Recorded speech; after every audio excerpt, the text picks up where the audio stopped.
कमरे में सिर्फ दिए की टिमटिमाती लौ थी और उस लौ के साथ साथ धड़कता हुआ एक बेचैन दिल। दुल्हन बनी अवनी पलंग के एक किनारे चुपचाप बैठी थी। लाल जोड़ा उसके बदन पर ऐसे सजा था जैसे किसी मासूम उम्मीद ने रंग ओढ़ लिया हो। कलाइयों में भरी चूड़ियाँ, माथे पर चमकती बिंदी और मांग में सजा सिंदूर, सब कुछ पूरा था, पर दिल में कहीं एक खालीपन गूंज रहा था। कमरे की खिड़की से ठंडी हवा अंदर आ रही थी और उसकी पायल हल्की हल्की छनक रही थी, मानो वो भी पूछ रही हो कि कब आएंगे वो। अवनी बार बार दरवाजे की तरफ देखती, फिर अपनी निगाहें झुका लेती। हर गुजरते पल के साथ उसकी धड़कन तेज हो रही थी। उसने अपने घूंघट को हल्का सा सरकाया। दीवार पर टंगी घड़ी की टिक टिक कमरे में गूंज रही थी। हर सेकंड उसके सीने में सुई की तरह चुभ रहा था।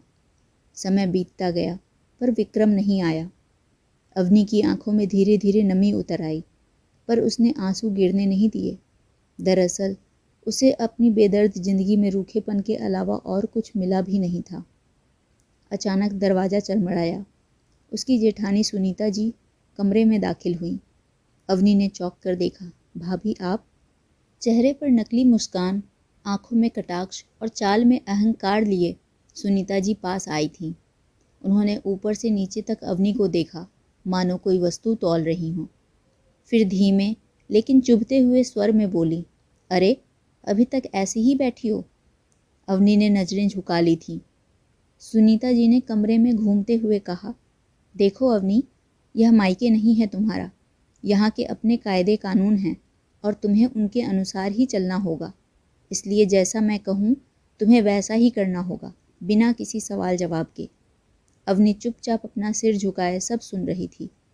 सुनीता जी पलंग के पास आकर खड़ी हो गईं और होठों पर तंज भरी मुस्कान लेकर बोली थी, विक्रम जी वैसे भी तुम्हारे पास नहीं आने वाले, बेकार में सज धज कर बैठी हो। उनके शब्द ऐसे थे मानो किसी ने अवनी के दिल पर जलते अंगारे रख दिए हों। अवनी का दिल कसकर बैठ गया, पर उसने कुछ नहीं कहा। सुनीता जी ने अपना दुपट्टा ठीक करते हुए ठंडे स्वर में कहा, बेहतर है कि कपड़े बदल लो और सो जाओ। सुबह जल्दी उठ जाना, घर का ढेर सारा काम भी तो करना है। नया नया ब्याह हुआ है, पर आराम की उम्मीद मत रखना। इतना कहकर वो कमरे से बाहर निकल गई थीं। पीछे छोड़ गईं सिर्फ खामोशी और टूटती हुई उम्मीदें। दरवाज़ा बंद होते ही अवनी ने धीरे से अपना घूंघट उतारा। उसने आईने में खुद को देखा, सजी सवरी दुल्हन, पर आंखों में दर्द। उसने अपनी चूड़ियों को धीरे से छुआ, फिर लाल जोड़े की किनारी को थाम लिया। उसने एक ठंडी सांस ली, जैसे अपनी किस्मत के हर फैसले को सर झुकाकर मान लिया था। धीरे धीरे उसने अपने भारी गहने उतारने शुरू किए थे। हर कंगन, हर चूड़ी के साथ जैसे उसकी उम्मीदें भी उतरती जा रही थीं। वो पलंग पर एक किनारे पर लेट गई और दिए की लौ की तरफ देखती हुई बोल पड़ी, भगवान, क्या यही मेरी किस्मत है? वो काफ़ी देर तक ऐसी ही जागती रही। शायद उसे अब भी उम्मीद थी। वहीं हवेली के दूसरे हिस्से में विक्रम बालकनी में खड़ा बारिश को देख रहा था, हाथ में अधजली सिगरेट और दिल में पुराना जख्म। उसके चेहरे पर गुस्सा, दर्द, मजबूरी, सब कुछ एक साथ थे। दोनों एक ही छत के नीचे होते हुए भी कितने दूर थे। दोस्तों, कहानी में आगे बढ़ने से पहले एक छोटी सी गुजारिश। मैं बहुत मेहनत करके आपके लिए ऐसी दिल छू लेने वाली कहानियाँ लेकर आती हूँ। अगर आपको मेरा काम अच्छा लग रहा हो तो कृपया चैनल को सब्सक्राइब कर मेरा साथ दें, और अगर कहानी पसंद आ रही हो तो वीडियो को लाइक करके एक प्यारा सा कमेंट ज़रूर करें। चलिए अब आगे बढ़ते हैं कहानी में। अगली सुबह की पहली सुनहरी किरण हवेली की खिड़कियों से छनकर भीतर उतर रही थी। रात की नमी अभी भी हवा में बसी थी। अवनी बहुत हल्की सी नींद के बाद जागी थी। उसके शरीर में थकान और आंखों में नींद अभी भी बाकी थी, पर आज इस हवेली में उसका पहला दिन था। वो चुपचाप उठी, अपना साधारण सा सूती साड़ी का पल्ला संभाला और स्नान कराई। गीले बालों की लटें उसके चेहरे पर गिर रही थीं, जिससे पानी की बूंदें धीरे धीरे टपक रही थीं। चेहरे पर ऐसी मासूमियत कि देखने वाले के दिल में उतर जाए। हवेली के एक कोने में छोटा सा मंदिर था, पुराना, सादा पर पवित्र। हालांकि मंदिर साफ था, पर उसकी हालत देखकर लग रहा था कि कई दिनों से उसमें दिया भी नहीं जलाया गया था। अवनी घुटनों के बल बैठकर दोनों हाथ जोड़े। पीतल की घंटी, धूप की हल्की महक और जलते हुए दिए की मंद रोशनी, सब कुछ किसी अलग दुनिया जैसा लग रहा था। उसने आंखें बंद की और अपने भगवान से मौन संवाद करने लगी। हे भगवान, मुझे शक्ति देना, टूटने मत देना। उसकी प्रार्थना में आवाज़ नहीं थी, सिर्फ भावनाएं थीं। उसके माथे पर लगा गीला तिलक जैसे उसके धैर्य की मुहर बन गया था। वो आरती की थाली उठा ही रही थी कि चप्पलों की तेज आवाज़ मंदिर के शांत वातावरण को चीरती हुई आई। अवनी ने पलटकर देखा, सामने सुनीता जी खड़ी थीं। चेहरे पर वही तिरस्कार, वही कटाक्ष। उन्होंने ऊपर से नीचे तक अवनी को देखा और होठ सिकोड़ते हुए बोली, अरे वाह, सुबह सुबह इतनी बड़ी भक्तिन बन गई हो। अवनी ने तुरंत सिर झुका लिया। जेठानी ने मंदिर की देहरी पर खड़े खड़े ही ताना मारा, देखो अवनी, यहाँ ये सब नौटंकी नहीं चलेगी। अगर पूजा करनी है तो भोर में उठकर कर लिया करो, काम के समय ये सब दिखावा नहीं चलेगा। अवनी की उंगलियां थाली पर कस गईं, पर उसने कुछ नहीं कहा। जेठानी ने दीवार पर टंगी घड़ी की तरफ देखा और करवे स्वर में बोली, 7 बज गए हैं और तुमने घर का एक भी काम नहीं किया। फिर बिना रुके आदेश देना शुरू कर दिया, जाओ पहले रसोई साफ़ करो, फिर सबके लिए चाय नाश्ता बनाओ, उसके बाद आंगन साफ़ करना। कल की बारिश से कीचड़ जैसा हो गया है। और हाँ, कपड़े भी धुलने हैं, भूलना मत। तुम्हारे जेठ जी और विक्रम नाश्ते के लिए आते ही होंगे। अवनी ने चुपचाप आरती की थाली रखी और रसोई की ओर बढ़ गई। चूल्हे की आंच, उबलती चाय और बर्तनों की खनक, वह तेजी से काम कर रही थी। उसके हाथ ऐसे चल रहे थे मानो कई सालों का तजुर्बा हो। अवनी ने नाश्ता डाइनिंग टेबल पर लगाया और चाय लेने अंदर चली गई। एक बड़े से ट्रे में चाय की 4 कप लेकर अवनी डाइनिंग टेबल की ओर आई। तब तक विक्रम और उसके बड़े भाई विजय चौहान भी आ गए थे। सुनीता जी ने दोनों के लिए नाश्ता परोसा। दोनों चुपचाप नाश्ता करने लगे। अवनी पास ही खड़ी थी। उसने पहली बार एक नज़र अपने पति विक्रम पर डाली, जो कि उसकी उपस्थिति से बिल्कुल बेपरवाह था। पर अवनी का दिल जरूर एक पल को धड़का था। तभी जेठानी की करकती आवाज़ उसके कानों में पड़ी, अब यहीं खड़ी रहोगी या जो आगे का काम है वो भी करोगी। अवनी चुपचाप वहाँ से जाने लगी। विक्रम उसे पूरी तरह नज़रअंदाज करते हुए अपना नाश्ता करता रहा। अवनी आंगन बुहारने में लग गई। धूप धीरे धीरे तेज हो रही थी। झाड़ू की सरसराहट के बीच सुनीता जी फिर पास आकर बोली, इतनी धीमी क्यों हो? मायके में भी ऐसे ही काम करती थी क्या? याद रखना, इस घर में तुम्हारा काम सेवा करना है, रानी बनकर बैठना नहीं। अवनी के दिल में दर्द की एक लहर उठी, पर उसके मुंह से एक भी शब्द नहीं फूटे। ऊपर अपने कमरे में विक्रम ऑफिस के लिए तैयार हो रहा था और खिड़की से नीचे होते इस ड्रामे को भी देख रहा था। पर उसकी आंखों में दया नहीं थी, सिर्फ उदासीनता थी। उसने एक नज़र अवनी पर डाली और ठंडे मन से सोचा, बस एक बोझ है ये, जिसे मुझे ढोना पड़ रहा है। उसके हाथ रेलिंग पर कस गए थे। विक्रम को याद आया वो दिन जब उसके दादाजी अपनी आखिरी सांसें ले रहे थे। हवेली के बड़े से हॉल नुमा कमरे में वकील और घर के सभी लोग उपस्थित थे। माहौल भारी और तनावपूर्ण था। दादाजी बिस्तर पर लेटे थे। उनकी सांसें ऊपर नीचे हो रही थीं। विक्रम के बड़े भाई विजय चौहान सोफे पर बैठे थे और सुनीता जी बगल में खड़ी थीं, जिनकी आंखों में चालाकी भरी चमक थी। तभी दादाजी की कमज़ोर आवाज़ हॉल में गूंजी थी, विक्रम, मेरे पास आकर बैठो बेटा। विक्रम उनके पास जाकर बैठ गया। बड़े भाई विजय के इशारे पर वकील दादाजी की वसीयत पढ़ने लगा। हवेली और जायदाद को 2 बराबर हिस्सों में बांटा गया था, लेकिन इसमें एक शर्त भी जुड़ी हुई थी। विक्रम को उसका हिस्सा तभी मिलेगा जब वो शादी करेगा। विक्रम के चेहरे पर कठोरता उभर आई थी। शादी? उसने ये शब्द दोहराया था। मुझे इस बंधन में नहीं पड़ना। विक्रम को शादी के नाम से भी चिढ़ थी। उसने बचपन से अपने माता पिता को बस लड़ते झगड़ते या शिकायतें करते ही देखा था। और फिर एक दिन जब उसकी माँ अपने दोनों बच्चों को छोड़कर कहीं चली गई तो विक्रम पर इस बात का बहुत बुरा असर हुआ। उसे शादी जैसे रिश्ते से ही नफरत हो गई थी। इसलिए जब वसीयत में शादी की बात की गई तो वो तुरंत इसके विरोध में खड़ा हो गया था। दादाजी ने विक्रम के हाथों को अपने हाथ में लेते हुए कहा, मैं बस इतना चाहता हूँ कि तुम्हारा घर बस जाए, तुम्हारा भी एक परिवार हो, एक पत्नी हो जो तुम्हें समझे, तुम्हारा साथ दे। विक्रम ने खींचते हुए कहा, और कहाँ मिलेगी ऐसी पत्नी? उसके बड़े भाई विजय ने तुरंत बात संभाली थी। देखो विक्रम, यह नियम दादाजी का है, हम कुछ नहीं कर सकते।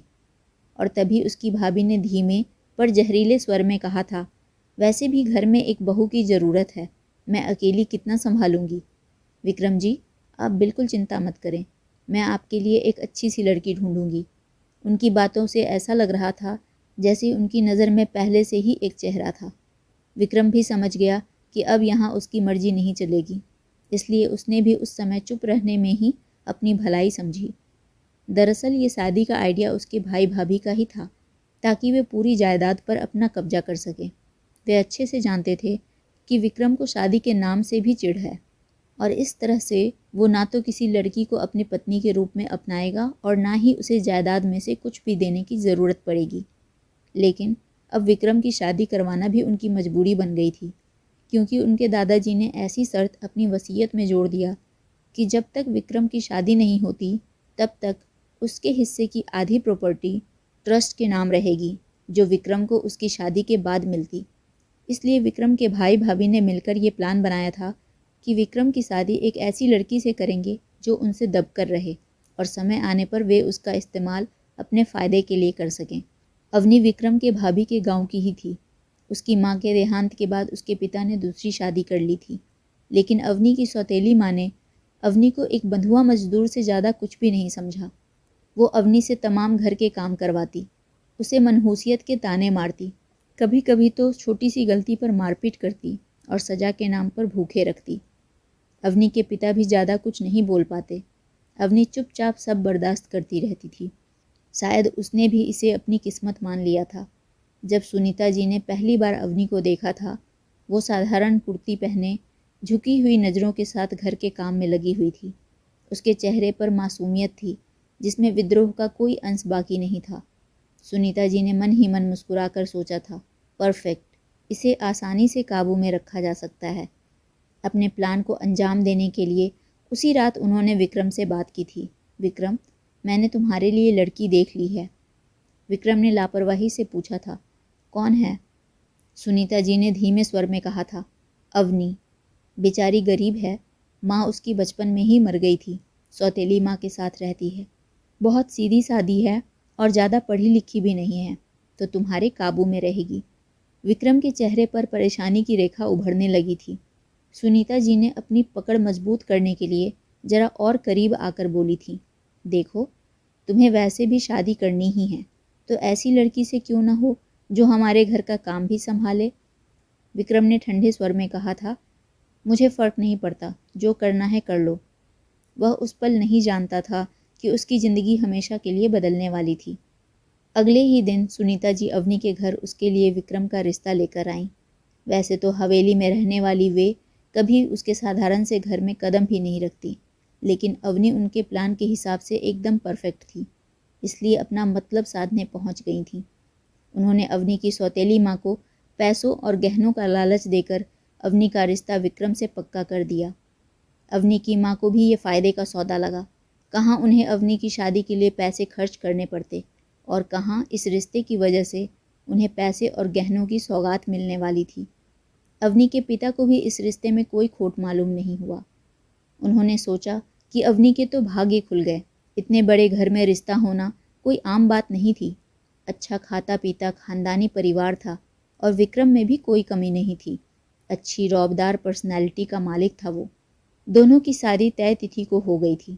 हालांकि विक्रम को अवनी में जरा सा भी आकर्षण नहीं था। वो तो बस अपनी प्रॉपर्टी पर मालिकाना हक पाने के लिए अपने भाई भाभी के दबाव में आकर अवनी से शादी की थी। उसके लिए यह शादी प्यार का नहीं, सौदे का हिस्सा थी। विक्रम अपने ख्यालों में खोया हुआ था कि तभी कमरे के दरवाजे पर दस्तक हुई। दरवाजे पर विजय अपने हाथों में लाल फाइल लिए खड़ा था। अंदर आते हुए उसने विक्रम से कहा, विक्रम, अब तो तुम्हारी शादी हो गई है, अब तुम्हें अपने हिस्से की जायदाद पर मालिकाना हक मिल जाएगा। चलो, हम आज ही वकील से मिलकर कागजात तैयार करने को कह देते हैं, ताकि इस काम में और देरी ना हो। विक्रम भी उनकी बातों से सहमत होता उनके साथ जाने के लिए चल पड़ा था। अवनी आंगन में एक किनारे बैठकर कपड़े धो रही थी। धूप अब तेज हो चुकी थी और उसके माथे पर पसीने की बूंदें चमक रही थीं। विक्रम सीढ़ियों से नीचे उतर रहा था। अवनी ने एक पल के लिए उसे देखा, पर तुरंत नजरें झुका लीं। एक पल के लिए उसे अपने पति विक्रम पर गुमान हुआ कि कितना हैंडसम पति है उसका, पर हाय रे उसकी किस्मत, वो उसका होकर भी उसका नहीं था। विक्रम उसके पास से ऐसे गुजरा जैसे वह वहाँ थी ही नहीं। उसने एक शब्द नहीं कहा, न उसकी थकान देखी, न उसके दर्द पर ध्यान दिया, न भाभी के तानों पर कोई प्रतिक्रिया दी। उसके लिए अवनी सिर्फ जायदाद पाने की कीमत थी। रसोई के दरवाजे के पीछे खड़ी सुनीता जी यह सब देख रही थीं। उनके होठों पर हल्की सी मुस्कान तैर गई थी। उन्होंने मन ही मन सोचा, यही तो चाहती थी मैं, एक ऐसी बहू जो बोले नहीं, शिकायत न करे और पूरे घर का बोझ उठा ले। उनकी नज़र फिर अवनी पर पड़ी, जो झुकी हुई चुपचाप काम कर रही थी। बिल्कुल सही चुना था मैंने, उन्होंने धीमे से खुद से कहा था। अवनी सारा दिन घर के कामों में लगी रही। आज भाभी की कुछ सहेलियां घर आने वाली थीं। शाम ढलते ढलते हवेली की आंगन सुनहरी रोशनी से नहा उठा था। दीवारों पर लगे पुराने पीतल के दिए हल्की हल्की चमक बिखेर रहे थे और हवा में महंगे परफ्यूम की खुशबू थी। ड्राइंग रूम में गद्देदार सोफे सजे हुए थे। मेज पर चाय, नमकीन और मिठाइयाँ करीने से रखी थीं। हवेली की बड़ी बहू यानी अवनी की जेठानी सुनीता जी पूरे आत्मविश्वास और रौब के साथ अपनी सहेलियों का स्वागत कर रही थीं। हंसी ठहाकों की आवाज़ें पूरे हॉल में गूंज रही थीं। अवनी रसोई से चाय की ट्रे लेकर अंदर आई।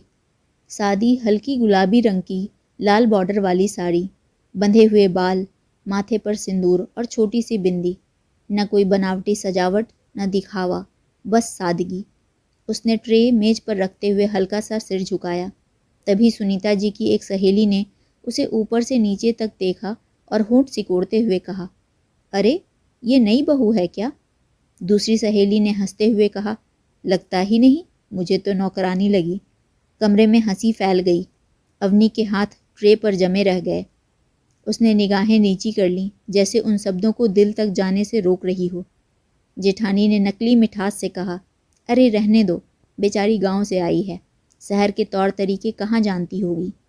तीसरी सहेली ने ताना मारते हुए पूछा, बहू जी, आपके पास अच्छे कपड़े नहीं हैं क्या? नई नई शादी के बाद भी ऐसा साधारण पहनावा। अवनी ने कुछ नहीं कहा। उसके चेहरे पर न क्रोध था न शिकायत, बस एक गहरी थकी हुई शांति। जेठानी ने मुस्कुराते हुए उसे आदेश दिया, जाओ अंदर से और चाय ले आओ। अवनी चुपचाप मुड़कर जाने लगी थी।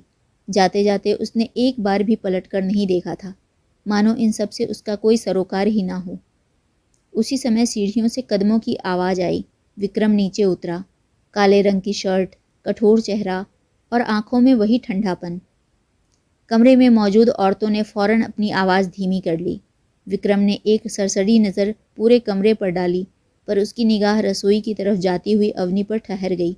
वह कुछ पल वहीं खड़ा रहा, फिर बिना कुछ कहे मेज से पानी का ग्लास उठाया। सुनीता जी ने मुस्कुराते हुए पूछा, चाय पियोगे विक्रम? विक्रम ने बस इतना कहा, नहीं, और सीधे अपने कमरे की ओर बढ़ गया और कमरे का दरवाज़ा बंद कर लिया। दरवाज़ा बंद होते ही कमरे में सन्नाटा छा गया। विक्रम खिड़की के पास खड़ा होकर पानी का घूंट लेने लगा, पर उसका मन कहीं और था। भाभी की बातें, उनकी सहेलियों की हंसी उसके कानों में चुभने लगी थी, पर उसे समझ नहीं आ रहा था क्यों आज ये बातें पहले जैसी साधारण नहीं लग रही थीं। फिर उसके मन में अवनी का चेहरा उभरा, झुकी हुई नज़रें, थके हुए कंधे और एक अजीब सी गरिमा जो टूट कर भी नहीं टूटी थी। पर सबसे ज़्यादा जो बात विक्रम को अजीब लगी थी वो थी अवनी की चुप्पी। वो सोचने लगा, वो एक भी शब्द क्यों नहीं बोली? क्या उसे बुरा नहीं लगता, या फिर उसे ये सब सहने की इतनी आदत हो गई है कि अब उसे फ़र्क ही नहीं पड़ता। सुना था उसकी सौतेली माँ भी बहुत कठोर मिजाज की थी। विक्रम ने ग्लास जोर से मेज पर रख दिया, पर उसने तुरंत उस एहसास को दबाते हुए खुद से कहा, लेकिन मुझे इससे क्या, ये मेरी समस्या नहीं है, मुझे इससे कोई फ़र्क नहीं पड़ता। भाभी ही उसे लेकर आई थीं, अब वो ही उसे देखें। ऐसा ख्याल कर वो बिस्तर पर लेट गया था। विक्रम अपने दिल में उठे ख्यालों और अवनी को इग्नोर करने के लिए एक नॉवेल खोलकर पढ़ने बैठ गया, पर उसका दिल अब भी बेचैन था।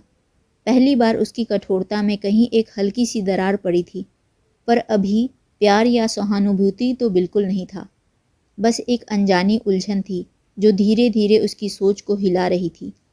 थोड़ी ही देर में वो गहरी नींद की आगोश में चला गया। रात बहुत गहरी हो चुकी थी। रसोई की खनक अब थम चुकी थी। हवेली ने चुप्पी की चादर ओढ़ ली थी और दीवारों पर लगी घड़ी की टिक टिक पूरे घर में गूंज रही थी। अवनी ने आखिरी बर्तन धोकर धीरे से नल बंद किया। उसकी उंगलियां ठंडे पानी से सुन्न थीं। कलाइयों पर काम के थकान की हल्की लकीरें उभर आई थीं। वो धीरे धीरे सीढ़ियां चढ़ रही थी। हर कदम के साथ उसकी पायल की हल्की छनक जैसे उसके दिल की धड़कन से ताल मिला रही थी। कमरे के दरवाजे पर पहुंचते ही उसने पल भर के लिए सांसें रोकी। उसके हाथ दरवाजे पर ठहर गए, जैसे भीतर जाने की हिम्मत जुटा रही हो। दरवाज़ा खुला और सामने पलंग पर विक्रम सो रहा था। कमरे में सिर्फ दिए की मध्यम रोशनी थी जो उसकी कठोर आकृति पर सुनहरी परछाइयाँ बना रही थी। उसकी सांसें गहरी और नियमित थीं, बिल्कुल बेफिक्र, बिल्कुल निश्चिंत। अवनी कुछ पल वहीं दहलीज पर खड़ी रह गई थी। उसके भीतर कुछ हल्का सा टूट गया और बहुत कुछ गहरा जाग उठा था। वह धीरे से कमरे के अंदर आई थी। उसके कदम इतने हल्के थे कि फर्श पर भी आवाज़ न हो। उसने पलंग के पास खड़े होकर पहली बार बिना झिझक, बिना डर के विक्रम को देखा। उसका चौड़ा सीना, बिखरे हुए बाल, थोड़ा सा खुला कॉलर अवनी के दिल को अलग तरीके से धड़का रहा था। उसके कठोर चेहरे पर सोते समय एक अजीब सी मासूमियत थी, मानो बचपन का कोई जख्म अब भी वहाँ ठहरा हो। अवनी का दिल तेज धड़कने लगा था। उसकी नज़र विक्रम के चेहरे पर ठहरी रही। वो मन ही मन बुदबुदाने लगी थी, तुम कठोर हो, बेशक मुझ में कोई आकर्षण नहीं है, पर एक अनजानी डोर मुझे तुम्हारी ओर खींचती है। तुम मुझे बोझ समझते हो, पर मेरे लिए तुम ही मेरी पूरी दुनिया बनते जा रहे हो। उसके सीने में एक मीठा सा दर्द उठा था। शायद तुम्हें कभी पता नहीं चलेगा कि एक लड़की जिसे तुमने मजबूरी समझा, वही तुम्हें चुपचाप दिल दे बैठी है, तुम्हें अपना सब कुछ मान बैठी है। उसकी आंखों में नमी उतर आई, पर ये आंसू दुख के नहीं थे, ये पहली बार जन्म लेते प्रेम के थे। मैं तुम्हारी पत्नी हूँ, पर आज इस पल से मैं तुम्हारी प्रेमिका भी हूँ। भले ही तुम यह कभी न जानो, पर मैं इस रिश्ते को दिल से निभाऊंगी। अवनी ने धीरे से अपनी साड़ी का पल्लू ठीक किया, लेकिन वह पलंग पर नहीं बैठी, क्योंकि यह जगह अभी भी उसके लिए अधिकार नहीं, दूरी थी। उसने कमरे के एक कोने में ज़मीन पर चादर बिछाई। लेटने से पहले उसने एक बार फिर पलंग की ओर देखा। विक्रम वैसे ही सो रहा था, बेफिक्र, अनजान। पर अवनी के दिल में एक अनकही डोर बंध चुकी थी। वह धीरे से लेट गई, हाथ सीने पर रखकर आंखें बंद कर लीं। कमरा शांत था। दिए की लौ हल्की हल्की कांप रही थी। पलंग पर सोता हुआ विक्रम और ज़मीन पर लेटी हुई अवनी, दो अलग अलग दुनिया के लोग, पर एक ही धड़कन से बंधते हुए। यहीं से एक अनकहे प्रेम की शुरुआत हो चुकी थी, बिना शब्दों के, बिना वादों के, बस दिल की खामोशी में। सुबह विक्रम की आंख खुली। कुछ पल के लिए वह छत को देखता रहा, जैसे रात की नींद अभी पूरी तरह टूटी ना हो। फिर उसकी नज़र अनायास नीचे गई और वहीं ठहर गई। फर्श पर एक कोने में चादर पर अवनी लेटी हुई थी। उसकी सादी सी साड़ी उसके चेहरे को आधा ढके हुए था। बाल थोड़े से खुले हुए थे और चेहरा हल्का सा एक ओर झुका हुआ था। नींद में भी उसके चेहरे की मासूमियत साफ झलक रही थी। विक्रम का हाथ पल भर के लिए पलंग की चादर पर कस गया था। उसके मन में एक अनजाना सा विचार कौंधा, मेरी पत्नी और फर्श पर सो रही है। पर अगले ही पल उसने उस एहसास को बेरहमी से दबा दिया था। उसका चेहरा फिर से पत्थर बन गया। वह धीरे से पलंग से उतरा। फर्श पर उसके कदमों की आहट से अचानक अवनी की नींद टूटी थी। उसने झटके से आंखें खोली। एक पल के लिए दोनों की नज़रें मिली, पर विक्रम ने तुरंत अपनी आंखें फेर ली। अवनी घबराकर उठ बैठी थी। साड़ी का पल्लू संभालते हुए बोली, माफ़ कीजिए। उसकी आवाज़ में डर था, शर्म थी और कहीं गहरी विनम्रता भी। विक्रम ने बिना उसकी तरफ देखे ठंडे लेकिन कठोर स्वर में कहा, तुम यहाँ क्यों सो रही हो? अवनी ने आस भरी नज़रों से विक्रम की ओर देखा, पर विक्रम ने उसकी उम्मीदों को तोड़ते हुए आगे कहा, घर में और भी कमरे हैं, कहीं भी सो जाना, लेकिन मेरे कमरे में आने की गलती दोबारा नहीं होनी चाहिए। उसके शब्द सीधे, तेज और चुभने वाले थे। अवनी का दिल जैसे धड़कना भूल गया था। उसने धीरे से सिर झुका लिया। विक्रम ने खिड़की की ओर बढ़ते हुए कठोरता से कहा, तुम मेरे लिए सिर्फ एक मजबूरी हो, एक समझौता। इस शादी से मुझे सिर्फ मेरी जायदाद का हक चाहिए था और वह मुझे जल्दी ही मिलने वाला है। कमरे में सन्नाटा हो गया था। अवनी की उंगलियां चादर पर कस गईं, पर उसने एक शब्द नहीं कहा। विक्रम ने गहरी सांस लेकर और भी ठंडे स्वर में कहा, एक बात साफ साफ समझ लो, मुझसे किसी भी तरह की उम्मीद मत रखना। उसकी आवाज़ में कोई नरमी नहीं थी, सिर्फ दूरी थी। मैं तुम्हें कोई अधिकार नहीं दे सकता, न पत्नी का, न साथी का, न कुछ और। हर शब्द जैसे हथौड़े की तरह अवनी के दिल पर गिर रहा था। वह वहीं बैठी रही, टूटी नहीं, पर भीतर कहीं दरक गई। विक्रम ने अपनी घड़ी उठाई, बिना उसकी तरफ देखे कमरे से बाहर चला गया। दरवाज़ा बंद होते ही कमरे में सिर्फ अवनी रह गई। उसने धीरे से अपनी आंखें बंद कर लीं। विक्रम के शब्द अब भी उसके कानों में गूंज रहे थे। उसके सीने में दर्द की एक लहर उठी थी। उसने मन ही मन कहा, मैंने तो कभी अधिकार मांगा ही नहीं था विक्रम, सिर्फ दिल ने उम्मीद कर ली थी। पर अगर आपको दूरी चाहिए तो मैं कभी आपके पास नहीं आऊँगी। उसने फर्श पर बिछी चादर समेटी, अपने आंसुओं को धीरे से पोंछा और जल्दी से नहाने चली गई। पर उसके दिल के एक कोने में अब भी वही अनकहा प्यार चुपचाप धड़क रहा था। वो जल्दी से तैयार होकर रसोई में पहुंची और अपने काम में जुट गई। अब अवनी विक्रम से दूर ही रहती, रात को अपना बिस्तर भी बगल वाले कमरे में लगा लेती थी। सुनीता जी यह सब देखकर मन ही मन बहुत खुश हो रही थीं। उनका प्लान सही से काम कर रहा था। एक सुबह अवनी चुपचाप अपने काम में लगी थी।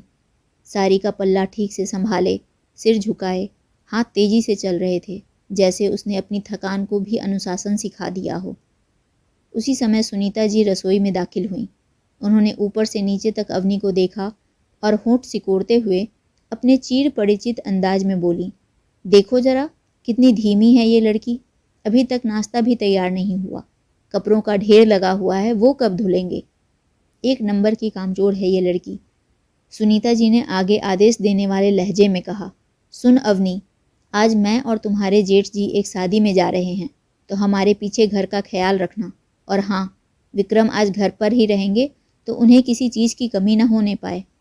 अवनी ने चुपचाप सिर झुकाकर उनकी बात सुनी और फिर अपने काम में लग गई। हाँ, उसके हाथ और जल्दी चलने लगे थे। विक्रम हॉल में बैठा भाभी के तानों को सुन रहा था। उसने सब कुछ सुना, हर शब्द, हर ताना। अवनी नाश्ते की ट्रॉली लेकर डाइनिंग टेबल की ओर आती है, जहाँ विक्रम पहले से ही बैठा था।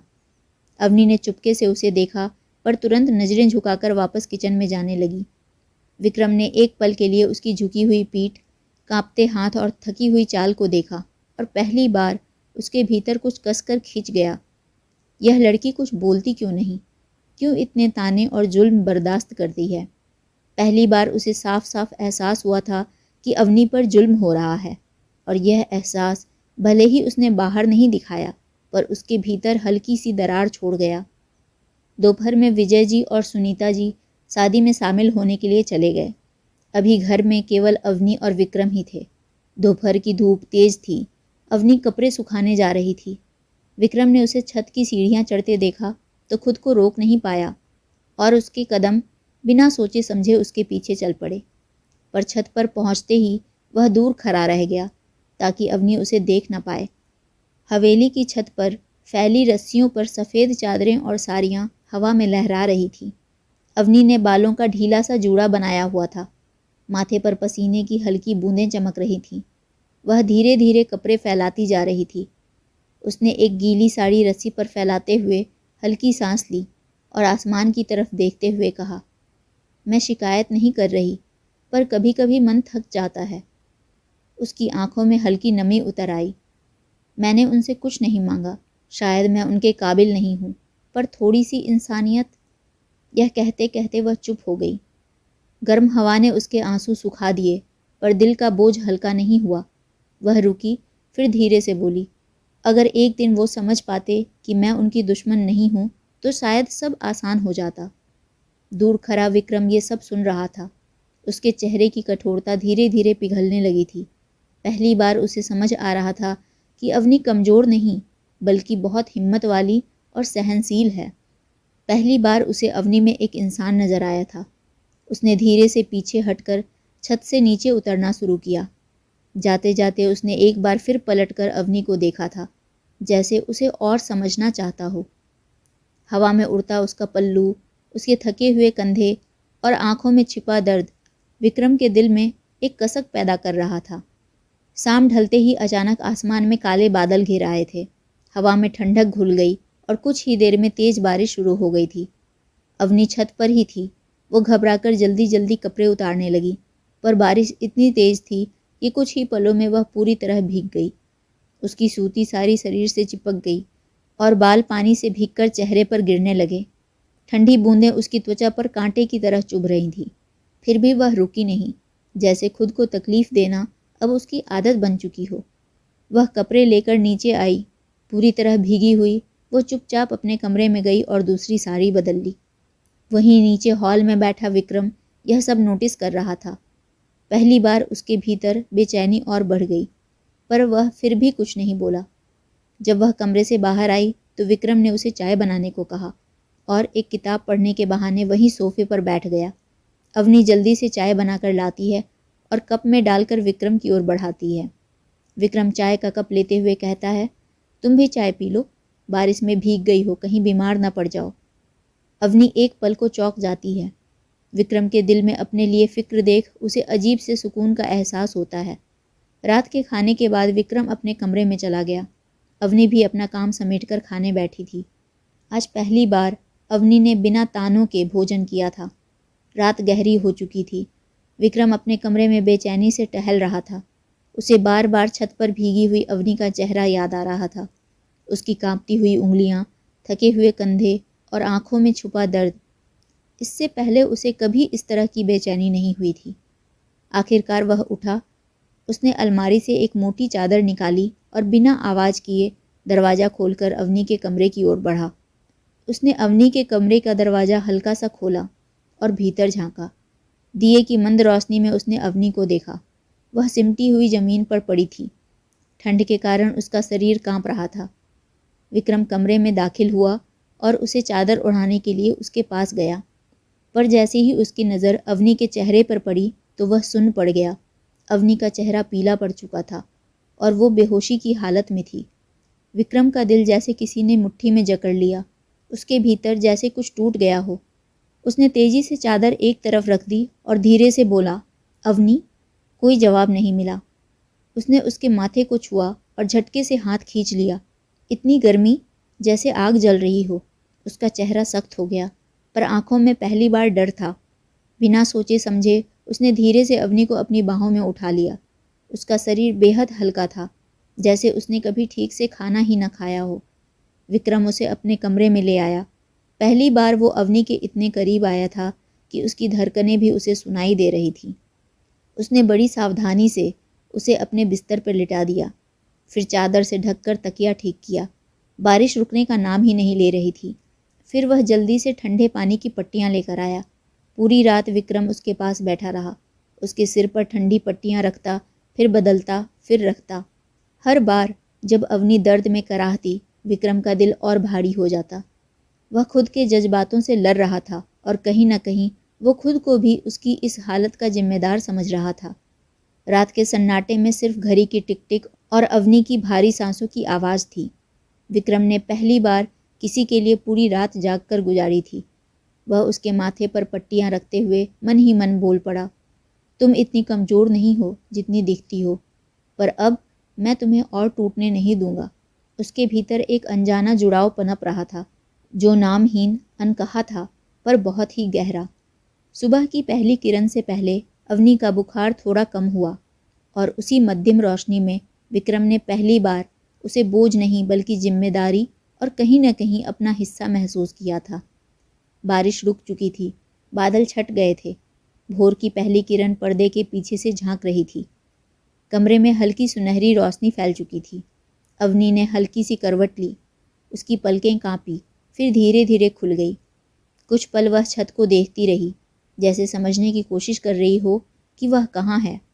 पर अगले ही पल उसकी निगाहें कमरे के चारों ओर घूमी और उसका दिल तेजी से धड़क उठा। यह उसका कमरा नहीं था। दीवारों का रंग अलग था। बड़ी खिड़की, भारी पर्दे, लकड़ी का विशाल पलंग, और उस पलंग पर वह खुद लेटी हुई थी। अवनी अचानक से उठकर बैठ गई थी। ये कमरा तो विक्रम जी का है, फिर मैं यहाँ कैसे? उसका दिल जैसे सीने से बाहर आ जाएगा। उसके ऊपर एक नर्म मुलायम चादर पड़ी थी और सामने टेबल पर पानी की बर्तन और पट्टियों का ढेर रखा था। तभी विक्रम कमरे में आया। एक पल के लिए दोनों की आंखें मिली। अवनी की सांस अटक गई। वो हड़बड़ाकर बोली, माफ़ कीजिए। उसकी आवाज़ कांप रही थी। वह जल्दी से पलंग से उतरने लगी थी, पर कमजोरी के कारण उसका सिर चकराया और वह लगभग गिर ही जाती, पर उसने किसी तरह खुद को संभाला। विक्रम के मुंह से अचानक निकला, धीरे, बस एक शब्द, पर उसमें आज पहली बार आदेश नहीं, चिंता थी। उसकी आवाज़ पहले जैसी कठोर नहीं थी, पर फिर भी संयत थी। अवनी ने सिर झुकाकर धीरे से कहा, मुझे यहाँ नहीं होना चाहिए था। उसके गालों पर शर्म की हल्की लाली दौड़ गई। वह खुद को बहुत छोटा, बहुत दोषी महसूस कर रही थी। विक्रम ने गहरी सांस ली। वह पलंग के पास आया, पर दूरी बनाए रखी। तुम रात भर बुखार में थी, उसने सपाट स्वर में कहा। तुम्हें होश नहीं था। अवनी ने चौंक कर उसकी तरफ देखा। बुखार? उसे धीरे धीरे सब याद आने लगा। बारिश, ठंड, थकान और फिर अंधेरा। उसने धीमे स्वर में कहा, तो आप पूरी रात? विक्रम ने तुरंत उसकी बात काट दी, जैसे यह सवाल उसे असहज कर रहा हो। मैंने बस अपना फ़र्ज निभाया है। उसकी आवाज़ फिर से ठंडी हो गई। तुम अगर अपने कमरे में बेहोश पड़ी रहती तो सवाल मुझ पर उठते। अवनी के दिल के भीतर कहीं हल्की सी चुभन हुई, फिर भी उसने सिर झुका लिया। धन्यवाद। कमरे में कुछ पल की खामोशी छा गई। विक्रम ने खिड़की से बाहर की ओर देखते हुए कहा, अब तुम ठीक हो? अवनी ने धीरे से सिर हिलाया। जी, अब ठीक हूँ। विक्रम ने बिना उसकी तरफ देखे कहा, तो अपने कमरे में चली जाओ। उसके शब्द सीधे थे, पर आज उनमें पहले जैसी बेरुखी नहीं थी, बस दूरी थी। अवनी ने चादर को मोड़कर पलंग पर रखा और धीरे से कमरे की दहलीज की ओर बढ़ी, पर दरवाजे तक पहुँचते पहुँचते वह पल भर को रुकी थी। उसने पीछे मुड़कर देखा। विक्रम अब भी खिड़की के पास खड़ा था। पीठ उसकी तरफ थी, पर कंधे तने हुए थे। अवनी ने बहुत धीमे स्वर में कहा, आपने मेरा ख्याल रखा, इसके लिए धन्यवाद। विक्रम ने कुछ नहीं कहा, पर उसके हाथ रेलिंग पर हल्के से कस गए। दरवाज़ा धीरे से बंद हुआ और कमरे में फिर से सन्नाटा छा गया। विक्रम वहीं खड़ा रहा। नजरें बाहर आसमान पर थीं, पर मन कहीं और। उसके भीतर एक उलझन गहरी हो गई थी। पहली बार उसे अपनी बनाई हुई दीवारें उतनी मजबूत नहीं लगीं जितनी पहले लगती थीं। अवनी तैयार होकर किचन में काम करने जा रही होती है कि तभी उसे फिर से चक्कर आता है। विक्रम की नज़र उसी पर थी। उसने दौड़कर उसे थाम लिया और सख्त लहजे में कहा, तुमसे एक भी काम ठीक से नहीं होता क्या? जाओ, अभी अपने कमरे में जाकर आराम करो। फिर थोड़ा रुक कर अपने लहजे को शांत करता हुआ आगे कहने लगा, काम की चिंता तुम मत करो, नौकर हैं यहाँ, वो संभाल लेंगे, और भाभी भी अब आ गई हैं। तभी नीचे से गाड़ी के रुकने की आवाज़ आई। विक्रम ने अवनी के चेकअप के लिए डॉक्टर को बुलाया था। सुनीता जी जो रसोई में थीं, दरवाजे पर ही ठहर गईं और होठों पर एक हल्की सी तिरछी मुस्कान ले आईं। देखा, अब डॉक्टर भी बुला लिया, उन्होंने धीमे पर ताने भरे स्वर में कहा। ऐसी तो कोई बड़ी बीमारी नहीं थी, बस काम से बचने का नया तरीका है ये। विक्रम खुद डॉक्टर को लेने बाहर तक गया था। पहली बार उसने किसी चीज़ में इतनी जल्दी दिखाई थी। सुनीता जी ने वहीं खड़े खड़े कहा, डॉक्टर साहब, आप तो बस औपचारिकता पूरी कर दीजिए। हमारी नई बहू को ज़्यादा आराम की आदत पड़ गई है। आजकल की लड़कियां जरा सी बरसात या थकान में ही बीमार पड़ जाती हैं। विक्रम वहीं खड़ा था, चुप, पर उसकी आंखों में बेचैनी साफ थी। डॉक्टर ने गंभीर स्वर में कहा, पहले मरीज को देख लेते हैं। दोनों अवनी के कमरे में जाते हैं। भाभी भी उनके पीछे जाती हैं। डॉक्टर ने उसे बैठाया, नारी देखी, आंखें देखी और फिर कुछ सवाल पूछे। कुछ देर बाद उन्होंने शांत लेकिन स्पष्ट आवाज़ में कहा, इनका बुखार साधारण नहीं था। कमरे में एक पल के लिए खामोशी छा गई। भाभी ने भौएं सिकोड़ कर कहा, पर कल तक तो ये ठीक ही लग रही थी। डॉक्टर ने फाइल में कुछ लिखते हुए कहा, इनके शरीर में खून की बहुत कमी है, सीवियर एनीमिया है, बार बार चक्कर आना, कमजोरी, सांस फूलना, सिर भारी होना, ये सब लक्षण साफ दिख रहे हैं। सुनीता जी के चेहरे पर तंज की जगह हल्की सी असहजता आई थी, पर उन्होंने फिर भी खुद को संभालते हुए कहा, ये सब तो शादी के बाद की थकान होगी, थोड़ा काम करेगी तो ठीक हो जाएगी। डॉक्टर ने सीधा उनकी तरफ देखते हुए कहा, नहीं, इन्हें अभी आराम की सख्त ज़रूरत है। भारी काम बिल्कुल नहीं, अच्छा पोषण, आयरन की दवाइयाँ और भरपूर नींद, वरना हालत और बिगड़ सकती है। कमरे में सन्नाटा गहरा हो गया। इससे पहले कि सुनीता जी कुछ और कहती, विक्रम बोल पड़ा, आप दवाइयाँ लिख दीजिए और अगर ज़रूरत पड़े तो फिर आकर देख लीजिएगा। डॉक्टर ने पर्ची लिखी और जाते जाते कहा, इनका ख्याल रखिए वरना ये बार बार बीमार पड़ेंगी। विक्रम सुनीता जी की ओर मुड़ा और पहली बार सीधे उनकी आंखों में देखते हुए कहा, भाभी, अवनी अभी से कोई भारी काम नहीं करेगी। सुनीता जी के होठों पर फिर से तंज उभर आया। अरे वाह, अब तो ये राजकुमारी बन गई। पर इस बार विक्रम ने बात काट दी। भाभी, अवनी मेरी पत्नी है, इस घर की नौकरानी नहीं। यह कहते ही कमरे का माहौल बदल गया था। अवनी ने चौंक कर विक्रम की तरफ देखा था। उसकी आंखों में आंसू चमक उठे, पर उसने उसे गिरने नहीं दिया। सुनीता जी का चेहरा कठोर हो गया था। उन्होंने धीमे से कहा, लगता है बहू ने तुम्हें भी अपने जाल में फंसा लिया है, और पैर पटकती हुई कमरे से बाहर निकल गई थी। विक्रम ने कुछ नहीं कहा। उसने पलटकर एक नज़र अवनी पर डाली, जो अब भी कमज़ोर, शांत लेकिन गरिमामयी दिख रही थी। फिर वह तुरंत पलटकर कमरे से बाहर निकल गया था। आज अनजाने में ही सही, उसके दिल के बर्फ़ का एक छोटा सा टुकड़ा पिघल ही गया। दोपहर ढल रही थी। खिड़की के पर्दे हल्की हवा में धीरे धीरे लहरा रहे थे, जैसे किसी अनकही कहानी के मौन गवाह हों। कमरे में दवाइयों की हल्की सी गंध थी। अवनी बिस्तर के किनारे टिकी बैठी थी, चेहरा अब भी फीका, पर आंखों में एक अजीब सी शांति। उसके कानों में विक्रम की कही बातें गूंज रही थीं, और वो उसके हर शब्द को दिल से महसूस कर रही थी। आज उसे अपनी धड़कनें भी जिंदा लग रही थीं। तभी दरवाजे पर हल्की सी दस्तक हुई। विक्रम भीतर आया। उसकी चाल पहले जैसी नहीं थी, कदम जैसे खुद ब खुद धीमे पड़ गए हों। उसने दरवाज़ा बंद किया और पलटकर अवनी को देखा। पहली बार सच में देखा। उसके बाल आधे खुले थे, माथे पर बिंदी थोड़ी धुंधली पड़ गई थी, हाथों की मेहंदी हल्की हल्की उतरने लगी थी, पर उसके चेहरे पर वही सौम्यता थी जो कभी शिकायत नहीं करती। विक्रम ने धीरे से कहा, तुम ठीक हो? आवाज़ कठोर नहीं थी, न ही उसमें पहले जैसी बेरुखी थी, बस एक हल्की सी झिझक थी, जैसे शब्द पहली बार उसके दिल से निकल रहे हों। अवनी ने चौंक कर उसकी तरफ देखा, फिर तुरंत नज़रें झुका ली थी। जी, उसने धीमे से अपने कांपते होठों से कहा था। विक्रम बिस्तर के पास वाली कुर्सी खींचकर बैठ गया था, पर बहुत पास नहीं। उसने गिलास उठाकर उसकी तरफ बढ़ाते हुए पूछा, दवा ली? अवनी ने सिर हिलाया। जी। कुछ पल की खामोशी, फिर विक्रम ने धीरे से कहा, डॉक्टर ने कहा है तुम्हें अभी बहुत आराम करना चाहिए। इस पर अवनी ने धीरे से कहा, पर घर के काम? विक्रम ने उसकी बात काट दी। घर के काम बाकी लोग देख लेंगे।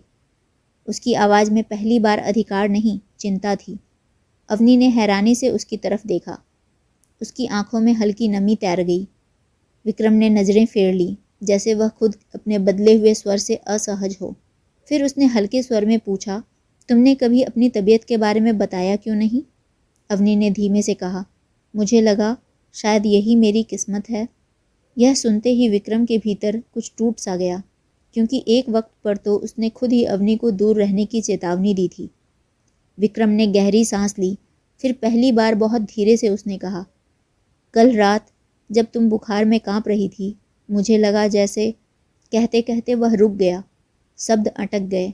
विक्रम ने नज़रें झुकाते हुए कहा, जैसे कोई अपना दर्द में हो। कमरे में एक अजीब सी गर्माहट फैल गई। अवनी का दिल तेजी से धड़कने लगा। वह विश्वास नहीं कर पा रही थी कि ये शब्द वही विक्रम कह रहा है जो कल तक उसे बोझ कहता था। फिर विक्रम ने ठहर कर कहा, जहाँ तक मुझसे हो सकेगा मैं कोशिश करूँगा कि तुम्हें इस घर में तकलीफ़ ना हो। अवनी की आंखों में आंसू भर आए, पर ये आंसू दर्द के नहीं थे, ये किसी अनकहे भरोसे की पहली बूंद थे। विक्रम उठा और दरवाजे की तरफ बढ़ा, फिर पलटकर बोला, आराम कर लो, शाम को मैं खुद दवा लेकर आऊँगा। और वह बाहर चला गया। दरवाज़ा बंद होते ही अवनी ने हल्की सी सांस ली। उसने हाथ अपने दिल पर रखा, जो अब पहले से कहीं तेज लेकिन किसी मीठी पीड़ा के साथ धड़क रहा था। वह बिस्तर पर लेट गई। उसके मन में एक ही विचार गूंज रहा था, क्या ये वही पुराना विक्रम है या फिर मेरे सपनों का विक्रम? और इसी मौन प्रश्न के साथ उनके रिश्ते की पहली नाजुक और अनकही डोर और मजबूत हो गई। शाम ढल चुकी थी। सुनीता जी अपने कमरे में थी, शीशे के सामने खड़ी, बालों में कंघी करते हुए, पर उनका ध्यान अपने प्रतिबिंब पर नहीं बल्कि विक्रम की कही बातों पर था। आज पहली बार उन्हें बेचैनी महसूस हो रही थी। विक्रम का बदला हुआ व्यवहार उन्हें अंदर तक चुभ रहा था। उन्होंने धीरे से कंघी मेज पर रखी और अपने पति विजय की ओर मुड़ी। आपने देखा आज विक्रम कैसे बोला? विजय ने अखबार मोड़ा। किस बारे में?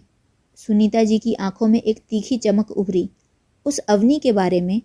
मेरी बात काट दी थी उसने। आज तक कभी ऐसा नहीं हुआ था। विजय ने कंधे उचकाए। बीमार है शायद इसलिए। सुनीता जी ने तिरछी मुस्कान दी। नहीं विजय जी, ये बीमारी नहीं है, ये शुरुआत है। कमरे में खामोशी छा गई। फिर उन्होंने धीरे पर ठंडे स्वर में कहा, अगर विक्रम यूं ही पिघलता रहा तो अवनी सिर्फ बहू नहीं रहेगी, वह इस घर पर राज करने लगेगी। विजय ने चौंक कर पूछा, तुम कहना क्या चाहती हो?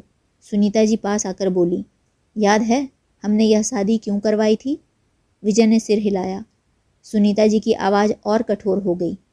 विक्रम को जायदाद का हिस्सा तभी मिलेगा जब वह शादीशुदा होगा, और हम तभी पूरी हवेली और जमीन अपने नाम करवा सकते हैं जब वह मानसिक रूप से दबाव में हो। विजय ने हामी भरी। सुनीता जी ने धीमे धीमे चलकर खिड़की के पास जाते हुए कहा, पर अब अवनी उसके दिल में जगह बना रही है और यह हमारे लिए खतरा है। उन्होंने पलटकर विजय की तरफ देखा। हमें उसे यहाँ से हटाना होगा। विजय ने भौहें सिकोड़ ली, पर कैसे? सुनीता जी के होठों पर एक ठंडी मुस्कान तैर गई। वो सब आप मुझ पर छोड़ दीजिए। अगले दिन सुबह सुबह अवनी धीरे धीरे सीढ़ियाँ उतर रही थी। उसके कदम अब भी थोड़े लड़खड़ा रहे थे। कमजोरी पूरी तरह गई नहीं थी। वह सीधे रसोई की तरफ बढ़ रही थी। तभी सुनीता जी की आवाज़ गलियारे में गूंज उठी, रुको। अवनी ठिठक गई। उसने पलटकर सिर झुकाया। जी भाभी जी। सुनीता जी धीरे धीरे उसके पास आईं। चेहरे पर वही मुस्कान जो मीठी लगती थी, पर भीतर जहर छुपा था। उन्होंने ऊपर से नीचे तक अवनी को देखा और फिर हल्के स्वर में कहा, रसोई का काम आज नौकरानी संभाल लेगी। अवनी को हैरानी हुई। पहली बार सुनीता जी ने उसे कोई काम करने से मना किया था। उसने धीमे से कहा, पर भाभी मैं कर लूँगी। सुनीता जी ने उसकी बात काट दी। अगर कुछ करने का मन है ही तो मेरे कमरे में गहनों की अलमारी बहुत धूल भरी हो गई है, उसे ठीक से साफ कर दो, लेकिन ध्यान से, एक भी सामान इधर उधर मत करना। अवनी ने बिना किसी सवाल के सिर झुकाए हुए हामी भरी। भाभी के होठों पर हल्की सी मुस्कान तैर गई थी। ये वही मुस्कान थी जो शिकार को फंसते देख शिकारी के चेहरे पर आती है। अवनी भाभी के कमरे में पहुंची। कमरा बड़ा था। भारी पर्दे, ऊंचा पलंग, दीवारों पर महंगी पेंटिंग्स और कोने में शीशे की बड़ी अलमारी। अलमारी के भीतर चमकते सोने चांदी के गहने सजे थे। हार, चूड़ियाँ, कंगन, झुमके, सब कुछ बड़े करीने से रखा हुआ था। अवनी ने गहरी सांस ली और काम शुरू किया। उसने बड़ी सावधानी से पहले अलमारी के कांच साफ किया। हाथ हल्के थे पर सावधान। फिर उसने धीरे धीरे गहने निकालने शुरू किए। वह हर चीज़ को कपड़े से पोंछकर बड़े ध्यान से वापस रख रही थी। उसके मन में एक ही विचार था कि कहीं कोई चीज़ टूट न जाए। कुछ ही देर बाद सुनीता जी कमरे में आई थीं। उनकी नज़र सीधे अलमारी पर गई। अवनी ने कहा, भाभी मैंने सब साफ कर दिया। सुनीता जी ने बिना जवाब दिए अलमारी खोला और एक एक गहना ध्यान से देखने लगी। उनकी उंगलियां ट्रे पर सरकती रहीं, फिर अचानक ठहर गईं। उनका चेहरा सख्त हो गया। उन्होंने धीमे पर तीखे स्वर में कहा, अवनी? अवनी ने घबराकर पूछा, जी भाभी। सुनीता जी ने एक खाली जगह की ओर इशारा करते हुए कहा, मेरा सोने का कंगन कहाँ है? उनके शब्दों से कमरे की हवा जैसे रुक गई। अवनी का दिल तेजी से धड़कने लगा। कंगन? उसने कांपती आवाज़ में कहा, मैंने तो सब यहीं रख दी थी। अवनी ने घबराकर अलमारी की तरफ देखा। वह खाली जगह अब उसे डरावनी लग रही थी। तभी बाहर से विजय जी ने अंदर आते हुए कहा, क्या हुआ? सुनीता जी ने ऊंची आवाज़ में कहा, देखिए विजय जी, अलमारी से मेरा कंगन गायब है। अवनी के चेहरे से रंग उतर गया। वो बुत बनी वहीं खड़ी थी। वह समझ नहीं पा रही थी कि क्या कहे। कमरे में सन्नाटा सा छा गया। फिर वे दरवाजे की ओर बढ़ी और भी ऊंचा चिल्लाईं, अरे कोई है यहाँ? सब लोग इधर आओ, अभी के अभी। उनकी आवाज़ में घबराहट नहीं थी, बल्कि एक योजनाबद्ध तीखापन था। कुछ ही पल में हवेली में हलचल मच गई थी। नौकर चाकर दौड़ते हुए आए। भाभी ने अलमारी की तरफ इशारा करते हुए कहा, देखो सब, मेरा सोने का कंगन गायब है। अभी थोड़ी देर पहले तक सब कुछ ठीक था और अलमारी सिर्फ अवनी ने खोली थी। सभी की नज़रें एक साथ अवनी पर टिक गईं। कमरे में फुसफुसाहट फैल गई। अवनी के पैरों तले जैसे ज़मीन खिसक गई हो। उसने घबरा कर हाथ जोड़ लिए। भाभी, मैंने कुछ नहीं लिया, उसने कांपती आवाज़ में कहा। एक नौकरानी ने धीमे से कहा, सुना है सौतेली माँ के घर से आई है, पता नहीं कैसे संस्कार होंगे। अवनी का दिल टूटने लगा। उसके आंखों से आंसू बहने लगे। तभी विक्रम भी वहाँ आ गया। अवनी ने विक्रम की तरफ देखा जैसे वह उसकी आखिरी उम्मीद हो। विक्रम चुप खड़ा था। उसके चेहरे पर क्रोध नहीं था, पर उलझन थी, भारी उलझन। सुनीता जी ने और जोर से कहा, विजय जी, अब आप ही बताओ, क्या ऐसे लोग इस हवेली में रह सकते हैं? विजय ने नाटकीय गंभीरता से कहा, अगर सच में अवनी ने चोरी की है तो यह बहुत बड़ी बात है। हमें उसकी और उसके कमरे की तलाशी लेनी होगी। तभी विक्रम सामने आया और अवनी का पक्ष लेते हुए कहा, हमें पहले भाभी के कमरे की ही तलाशी लेनी चाहिए। हो सकता है वो कंगन यहीं कहीं गिरी हो। इतना कहकर वो कमरे की तलाशी लेने लगा। अलमारी में, पर्दे के पास। सच्चाई सामने आने के डर से सुनीता जी ने वो कंगन अपने पल्लू से निकालकर वहीं तकिए के नीचे छुपा दिया, जो उन्होंने अवनी की नज़रों से बचते हुए खुद ही छुपा लिया था, ताकि जब अवनी के कमरे की तलाशी ली जाए तब वह उसके कमरे में छुपा देंगी और सबके सामने ढूंढकर अवनी को चोर साबित कर देंगी। विक्रम ने ये सब देख लिया था और फिर वो उसी तकिए के नीचे से कंगन ढूंढने का नाटक किया। विक्रम सुनीता जी की ओर मुड़ा और उन्हें कंगन वापस करते हुए कहा, देखा, कंगन तो यही था। आपने बिना जाने अवनी पर चोरी का इल्ज़ाम लगा दिया। आपको पहले ठीक से ढूंढ लेना चाहिए था। सुनीता जी ने बुझे मन से कंगन ले लिया। उनका चेहरा उतर गया। उनकी प्लानिंग पर विक्रम ने पानी जो फेर दिया था। फिर विक्रम ने विजय की ओर देखा और अवनी का हाथ पकड़कर कहा, हम कल ही अपने दूसरी हवेली में शिफ्ट हो जाएंगे। जहाँ मेरी पत्नी की इज्जत नहीं, हम वहाँ एक पल भी नहीं रुकेंगे। विजय ने उसे रोकने की कोशिश की थी। विक्रम, रुको, इतनी छोटी सी बात पर कोई घर छोड़कर जाता है भला? माना कि तुम्हारी भाभी से गलती हुई है, उसे इस तरह हंगामा नहीं करना चाहिए था। चलो, अब तुम भी अपना मन साफ कर लो और भूल जाओ इस घटना को। लेकिन विक्रम ने फैसला कर लिया था। उसने अवनी का हाथ जोर से पकड़ा और उसे उसके कमरे में लेकर चला गया। कंगन वाला हंगामा थम चुका था, पर दीवारों में अब भी उस तनाव की गूंज बची थी। कमरे में अंदर आते ही विक्रम ने दरवाज़ा बंद करने को कहा था।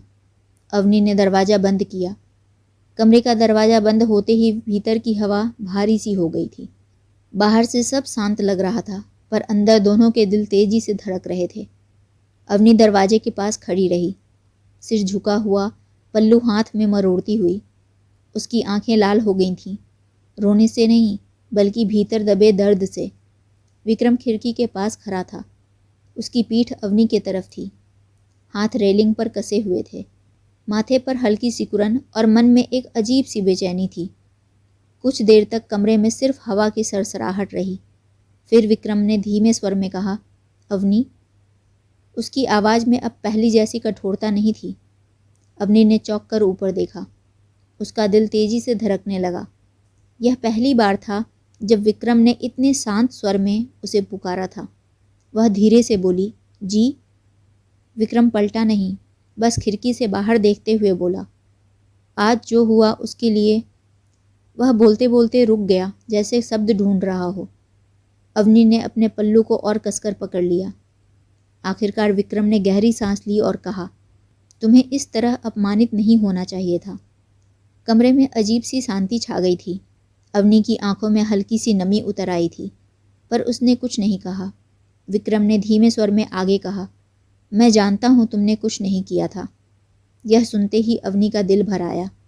उसके होंठ कांपे थे, जैसे वह कुछ कहना चाहती हो, पर आवाज़ अटक गई हो। विक्रम ने अब धीरे से उसकी तरफ देखा। पहली बार उसकी नज़र में गुस्सा नहीं बल्कि अपराध बोध था। मुझे पहले ही वहाँ आ जाना चाहिए था। अवनी ने धीरे से सिर झुका लिया। आंसू उसके गालों पर लुढ़कने लगे थे, पर ये आंसू कमजोरी के नहीं थे बल्कि राहत के थे। विक्रम ने उसे रोते देखा तो उसका दिल कस गया था। वह एक कदम आगे बढ़ा, लेकिन फिर वहीं रुक गया, जैसे दूरी और जिम्मेदारी के बीच फंस गया हो। उसने नर्म स्वर में कहा, रो मत अवनी। अवनी ने पल्लू से अपने आंसू पोंछे और कांपती आवाज़ में बोली, मैंने सच में कुछ नहीं किया था। विक्रम ने धीमे से कहा, मुझे पता है। कमरे में एक नाजुक सा पल ठहर गया। फिर विक्रम ने आगे कहा, मैंने कल ही भैया भाभी की बातें सुन ली थीं। अवनी ने चौंक कर उसकी तरफ देखा था। विक्रम ने नज़रें फेरते हुए आगे कहा, मैं बस तुम्हें बचाना चाहता था। भैया भाभी को नीचा दिखाने का कोई इरादा नहीं था। आखिरकार माँ के जाने के बाद उन्होंने ही मेरा ख्याल रखा था। कुछ पल की खामोशी के बाद विक्रम ने कहा, हम कल ही यहाँ से चले जाएंगे। मैं तुम्हें किसी और साजिश का शिकार नहीं होने दे सकता। विक्रम के शब्द जैसे हवा में तैर गए। अवनी की आंखें बड़ी हो गई थीं। उसने विश्वास और हैरानी के मिले जुले भाव से विक्रम की ओर देखा था। विक्रम ने तुरंत अपनी कठोरता वापस ओढ़ ली, जैसे उसे डर हो कि कहीं वह बहुत खुल न गया हो। वह पलटकर दरवाजे की तरफ बढ़ा, पर जाने से पहले रुका। बिना पीछे देखे बोला, अब तुम सो जाओ, बहुत देर हो चुकी है। हमें कल सुबह ही निकलना है। विक्रम ने दरवाज़ा धीरे से खोला और अपने कमरे में चला गया। कमरे में अवनी अकेली रह गई, पर इस बार टूटी हुई नहीं बल्कि भीतर कहीं हल्की सी रोशनी लिए। वह बिस्तर पर बैठ गई, हाथ जोड़कर धीरे से बोली, भगवान जी, आज पहली बार विक्रम जी ने मेरे लिए आवाज़ उठाई है, लेकिन कहीं मेरी वजह से वो अपने परिवार से दूर तो नहीं हो जाएंगे। आप संभाल लेना प्रभु। दिए की लौ शांत हो गई और उसके साथ ही दो दिलों के बीच एक अनकही डोर और मजबूत हो गई थी। रात बीत चुकी थी। सुबह की धूप अब पूरी तरह निकल आई थी। आसमान साफ था, पर हवा में एक अजीब सी चुप्पी घुली हुई थी। एक बड़ी सी काली कार हवेली के गेट से बाहर निकल चुकी थी। ड्राइवर आगे की सीट पर था और पीछे की सीट पर अवनी और विक्रम बिल्कुल चुप बैठे हुए थे। कार की खिड़कियों से बाहर भागते हुए रास्ते, पेड़, खेत और छोटे छोटे घर पीछे छूटते जा रहे थे, और उनके साथ ही मानो जिंदगी भी किसी पुराने मोड़ को पार कर रही हो। अवनी खिड़की से बाहर देख रही थी। उसकी उंगलियां अनजाने में ही साड़ी के पल्लू को मसल रही थीं। उसके दिल में कुछ भारी था, कुछ ऐसा जो शब्दों में नहीं उतर पा रहा था। विक्रम भी चुप था। उसके दोनों हाथों की उंगलियां आपस में उलझी हुई थीं। नज़रें सड़क पर थीं, पर मन कहीं और। अचानक अवनी ने बहुत धीमी, कांपती हुई आवाज़ में कहा, विक्रम जी। विक्रम चौंका। इस सफ़र में उसने पहली बार अवनी की तरफ देखा था। हाँ। अवनी ने नज़रें नहीं उठाईं। कुछ पल के लिए रुकी, जैसे शब्दों को हिम्मत दे रही हो। एक बात कहूँ, अगर आप बुरा ना माने तो? विक्रम ने हल्का सा सिर हिलाया। पूछो। अवनी की आवाज़ और धीमी हो गई। आप मेरी वजह से क्यों अपने परिवार से दूर हो रहे हैं? ये सवाल सीधा नहीं था, पर बहुत गहरा था। कार में एक पल के लिए हवा थम गई। विक्रम ने गहरी सांस ली। उसने खिड़की से बाहर देखते हुए कहा, नहीं अवनी, ये तुम्हारी वजह से नहीं है। अवनी का दिल धक से रह गया। तो फिर? विक्रम कुछ पल चुप रहा, फिर बोला, कुछ रिश्ते बाहर से मजबूत लगते हैं, पर अंदर से बहुत पहले टूट चुके होते हैं। बस इतना समझ लो कि उन्हें मुझसे ज़्यादा मेरी जायदाद से मतलब था। अवनी ने विक्रम की तरफ देखा। उसके चेहरे पर कोई गुस्सा नहीं था, बस थकान थी। विक्रम ने आगे कहा, मैं हमेशा से उसी हवेली में रहा, पर कभी अपनापन महसूस नहीं किया। अवनी की आंखें भर आई। वह सकुचाते हुए बोली, मुझे डर है कि कहीं मेरी वजह से आप अकेले न पड़ जाएं। विक्रम ने इस बार उसकी तरफ पूरी तरह देखा था। उसकी आंखों में एक सच्चाई थी।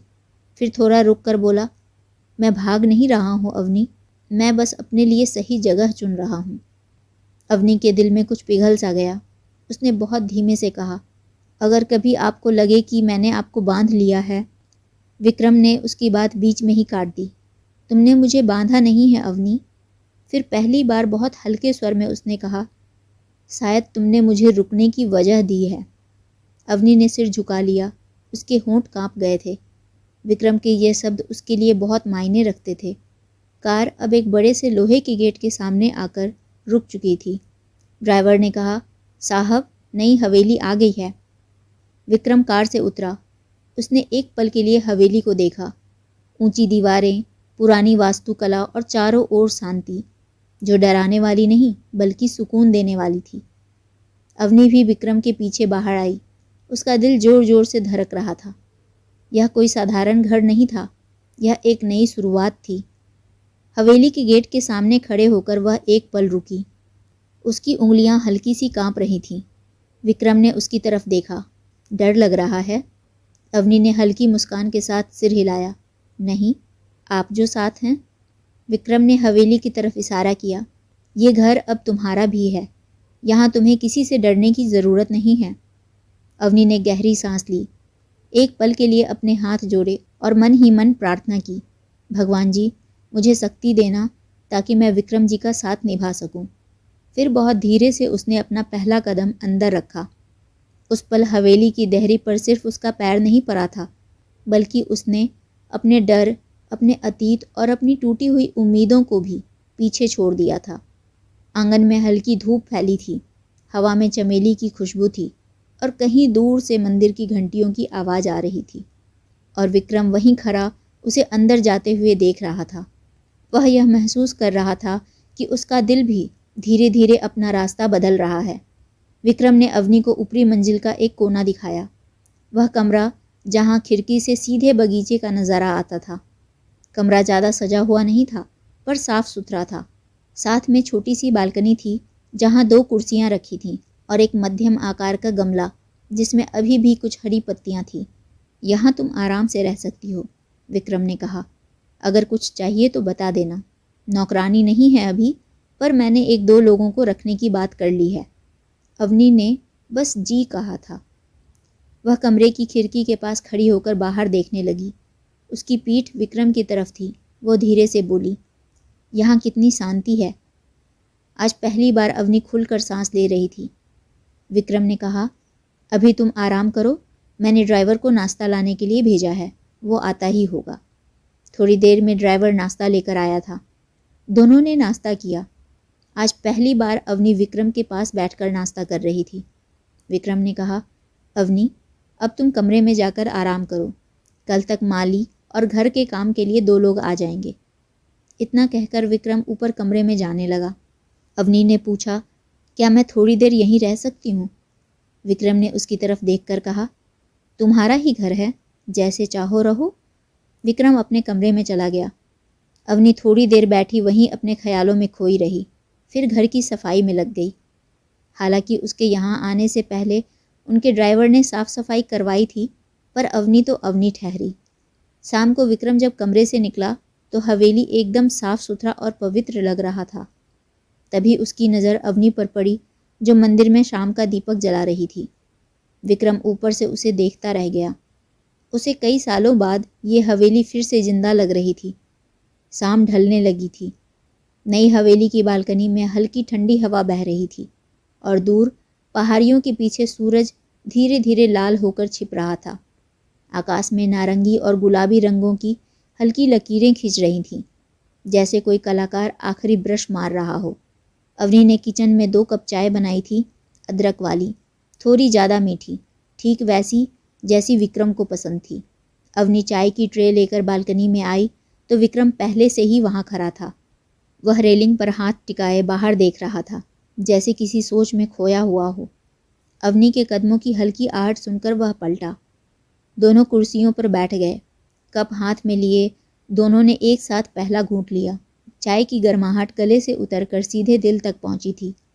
कुछ पल खामोशी रही, लेकिन यह खामोशी ही उनके दिलों की जुबान बन गई थी। दोनों को एक दूसरे की खामोशी भी अच्छी लगने लगी थी। विक्रम ने उसकी तरफ देखा। उसकी आंखों में आज कुछ अलग था, एक गहराई, एक नरमी। वह धीरे से बोला, अवनी, तुम्हें कभी कभी लगता है कि मैं बहुत कठोर हूँ?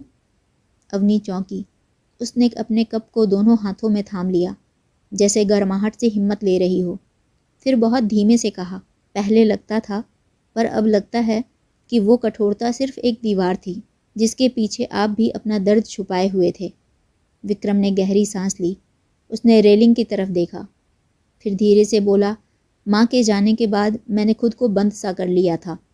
सोचा था अगर किसी को पास नहीं आने दूंगा तो कोई मुझे छोड़कर नहीं जाएगा, पर तुम आई और तुम्हारी मौजूदगी में मेरी वो दीवारें भी टूटने लगीं। अवनी की आंखें नम हो गई। उसने बहुत हल्के से कहा, मैंने भी कभी नहीं सोचा था कि कोई मुझे इतना समझेगा। मैं तो बस सांसें ले रही थी, पर आपने मुझे जीने का मतलब दिया। विक्रम ने उसकी तरफ देखा।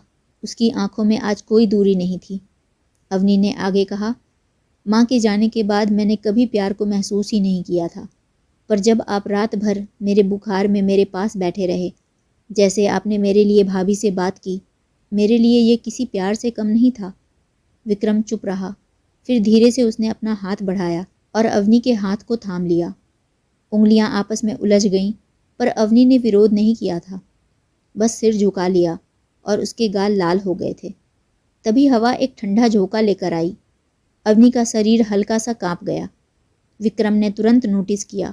बिना कुछ कहे उसने अपने कंधे से शॉल उतारा और धीरे से शॉल उसके कंधों पर डाल दिया।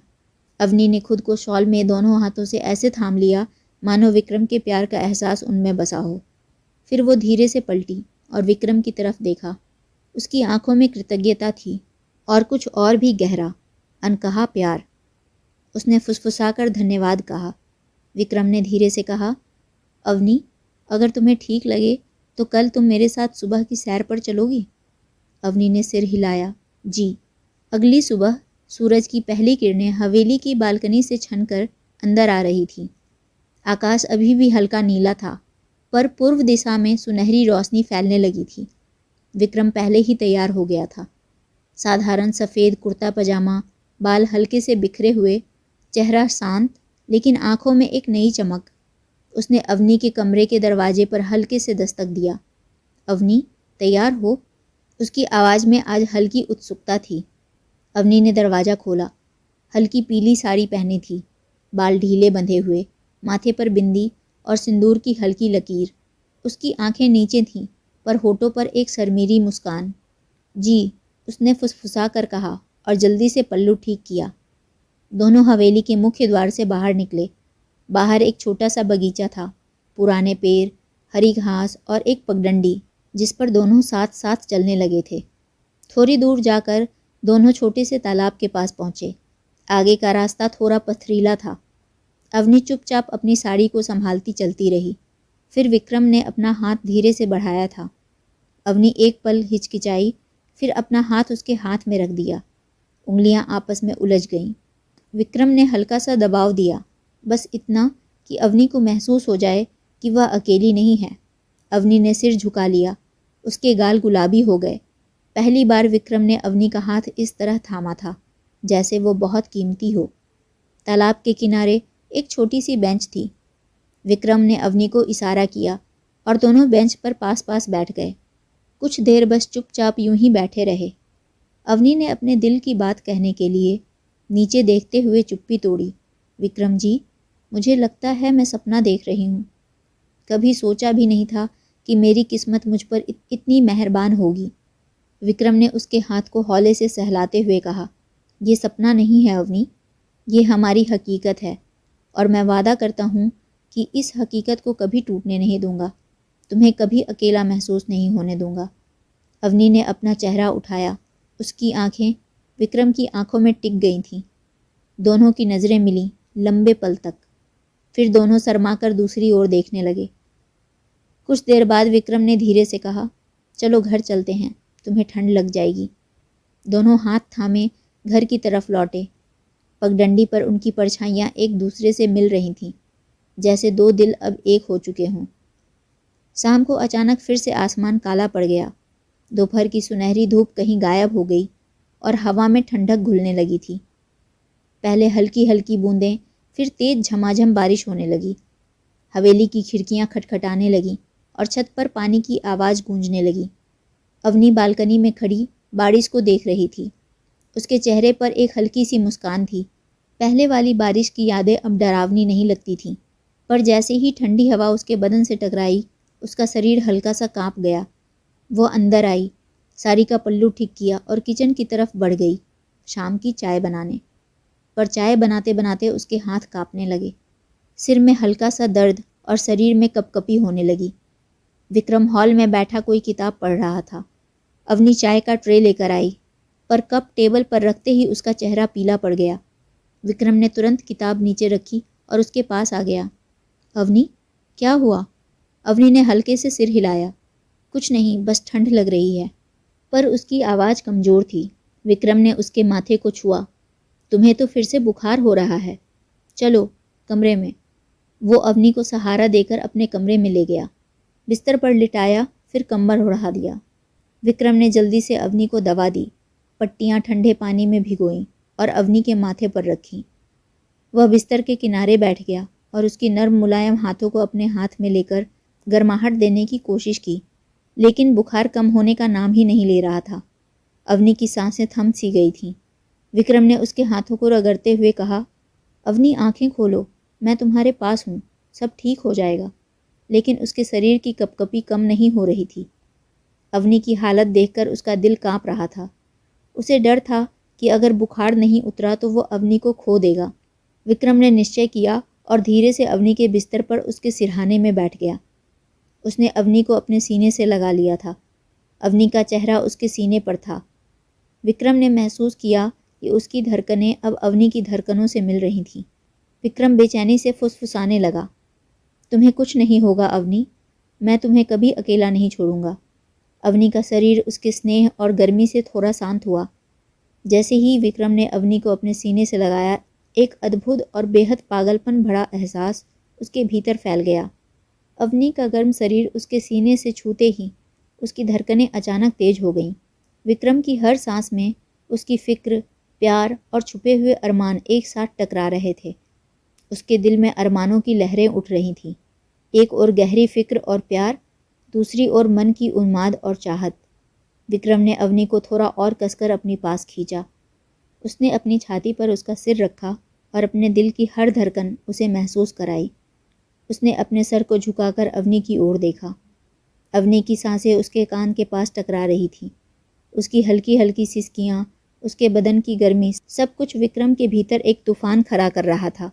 अवनी नींद में हल्का सा मुस्कुराई, जैसे सपने में कुछ महसूस कर रही हो। विक्रम ने उसे देखा, उसकी आंखें नम हो गईं। वह फुसफुसाया, इतने धीमे कि शायद सिर्फ उसका दिल ही सुन पाए, अवनी, तुम्हें पता है, बीमार तुम हो और डर मुझे लग रहा है, पर साथ ही तुम इतनी खूबसूरत लग रही हो कि मैं खुद को रोक नहीं पा रहा हूँ।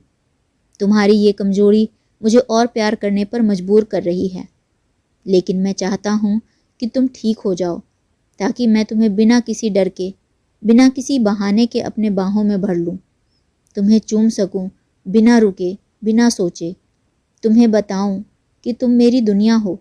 उसकी आवाज़ काँप रही थी। नींद में भी अवनी का शरीर हल्का सा सिहर उठा। वह धीरे से बड़बड़ाई, विक्रम जी। विक्रम का दिल पिघल गया। उसने धीरे से अवनी को अपनी तरफ खींचा, बहुत ही सावधानी से, जैसे वो कांच की बनी हो। उसने उसे अपने बाहों में भर लिया। उसकी धड़कनें अवनी को सुनाई दे रही थीं, तेज, गहरी, प्यार से भरी। वह धीरे से अवनी के बालों में उंगलियां फेरता रहा। उसका एक हाथ अवनी की पीठ पर था, हल्के हल्के सहलाता हुआ। हर स्पर्श में रोमांस की लहरें उठ रही थीं। वह मन ही मन कह रहा था, जल्दी ठीक हो जाओ अवनी, क्योंकि मैं अब और इंतज़ार नहीं कर पाऊंगा। मैं तुम्हें अपनी सांसों में समेटना चाहता हूँ, तुम्हारे होंठों पर अपना नाम लिखना चाहता हूँ, तुम्हें वो सारा प्यार देना चाहता हूँ जो मैंने सालों से खुद से छुपाया था। रात बीतती गई, बारिश धीमी पड़ गई। अवनी का बुखार कम होने लगा था। विक्रम उसे ऐसे ही थामे रहा। सुबह की पहली रोशनी जब खिड़की से आई तो अवनी की आंखें खुली। वह विक्रम के बाहों में थी और उसका सिर उसके सीने पर। विक्रम जाग रहा था। उसकी आंखें लाल थीं, पर चेहरे पर एक अजीब सी शांति। अवनी ने धीरे से ऊपर देखा। दोनों की नज़रें मिली। अवनी ने कमज़ोर लेकिन झिझकते आवाज़ में कहा, आप पूरी रात मुझे ऐसे ही थामे रहे? विक्रम ने धीरे से मुस्कुराकर कहा, हाँ, और हर रात थामूंगा। विक्रम ने उसे बिस्तर से उठने नहीं दिया। वह खुद नाश्ते की ट्रे लेकर आया और बिस्तर पर रखकर अवनी के पास बैठ गया। उठकर मत बैठना, उसने धीरे से कहा, मैं खुद खिलाता हूँ। अवनी शर्माकर मुस्कुराई। उसकी आंखें नीचे झुक गईं। विक्रम जी, मैं कर लूँगी। नहीं, विक्रम ने बीच में ही टोक दिया। उसकी आवाज़ में आज वो कठोरता नहीं थी, बस एक गहरी नर्म जिद थी। अवनी ने चुपचाप नाश्ता कर लिया। फिर उसने धीरे से कहा, आप रात भर मेरे पास बैठे रहे। एक पल को मुझे लगा जैसे आप मुझसे कुछ कह रहे थे। विक्रम ने ट्रे एक तरफ रखी। वह धीरे से बिस्तर पर और पास आ गया। वो अवनी की तरफ झुका और अपना चेहरा अवनी के इतना करीब ले आया कि दोनों की सांसें मिल रही थीं। वो धीरे से बोला, अवनी, अब मैं और इंतज़ार नहीं कर सकता। मैं तुम्हें बताना चाहता हूँ कि मैं तुमसे कितना प्यार करता हूँ। मेरा हर स्पर्श तुम्हें ही महसूस करना चाहता है। मेरी हर एक सांस तुम्हारी खुशबू में तर होना चाहती है। अवनी की आंखें नम हो गई। उसने नीचे देखते हुए कहा, मैं भी आपसे बहुत प्यार करती हूँ, पर कभी कह नहीं पाई क्योंकि डर लगता था कहीं किस्मत फिर से मेरी खुशियाँ छीन न ले। विक्रम ने उसका हाथ पकड़ा और उसकी उंगलियों को अपने होठों पर रखा और एक एक करके उन्हें किस किया। फिर उसने धीरे से अवनी का चेहरा अपने दोनों हाथों में थामा और उसकी आंखों में देखते हुए बोला, अब हमारी किस्मत एक दूसरे से जुड़ चुकी है और अब सिर्फ मौत ही हमें अलग। अवनी ने जल्दी से विक्रम के होठों पर अपनी उंगलियां रखकर विक्रम के शब्दों को पूरा होने से पहले ही रोक दिया। वह धीरे से अवनी की ओर झुका। उनके होठ मिले, इस बार ज़्यादा गहरा, ज़्यादा भावुक, जिसमें दोनों की सारी खामोशी, सारे दर्द, सारी उम्मीदें घुल गईं। विक्रम का एक हाथ अवनी के बालों में चला गया और दूसरा उसकी कमर पर। अवनी ने भी उसकी गर्दन के पीछे अपना हाथ डाल दिया। दोनों एक दूसरे में पूरी तरह खो गए और इस तरह दोनों की ज़िंदगी का नया अध्याय शुरू हो गया। प्यार के इस सिलसिले को भूल कर भी मिस मत करिएगा।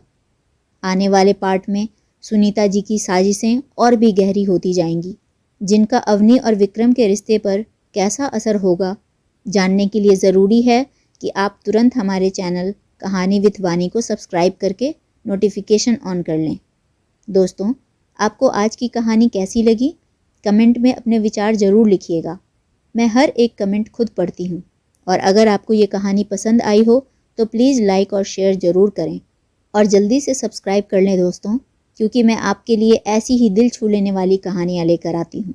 मेरे साथ अंत तक बने रहने के लिए आपका तहे दिल से शुक्रिया। मिलते हैं अगली कहानी में। तब तक के लिए खुश रहिए, स्वस्थ रहिए और मुस्कुराते रहिए। आप सुन रहे थे कहानी विथ वानी। धन्यवाद।